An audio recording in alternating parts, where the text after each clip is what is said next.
When you look at the Biden family and everything they have going on, I feel like Ambien is quite innocuous. When you look at what Hunter was up to and some of the other family members, I feel like Ambien is fine. But we actually have a clip. Let's play the clip of the Ambien and then let's discuss it even more. I know exactly what happened in that debate. He flew around the world, basically, the mileage that he could have flown around the world 3 times. Yeah. He's 81 years old. He's tired as shit. They give him Ambien to be able to sleep. He gets up on the stage, and he looks like he's a deer in the headlights. I just want to know, was his doctor Conrad Murray, like with Michael Jackson and the propofol? Like, why are you giving him Ambien before the biggest moment of his career when he has to prove himself? Are you even buying this, Sean, on a real note? Are you buying this excuse, or is this just some cooked up thing?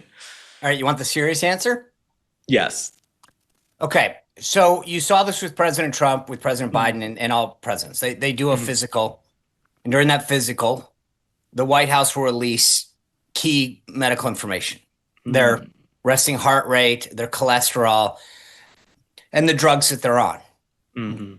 We did that when I was press secretary for President Trump, and he continues to this day. That's normal.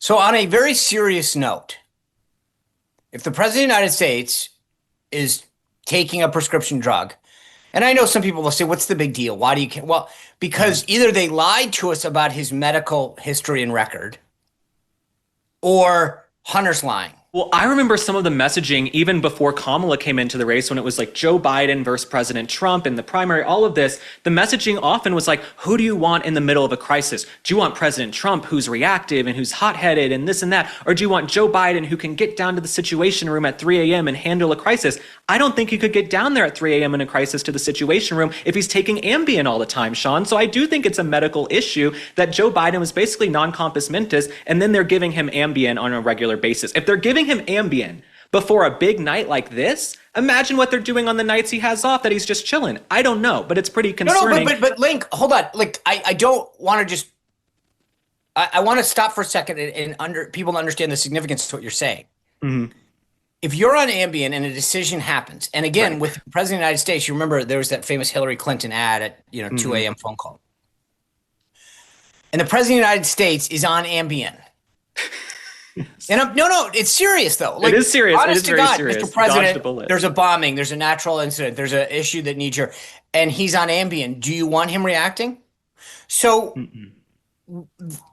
I know nobody wants to ask the tough questions because he's one of them. But there are serious medical questions. How often did you prescribe the Ambien? Because you don't want the President of the United States making a decision about national security or response when they're not able to make a decision.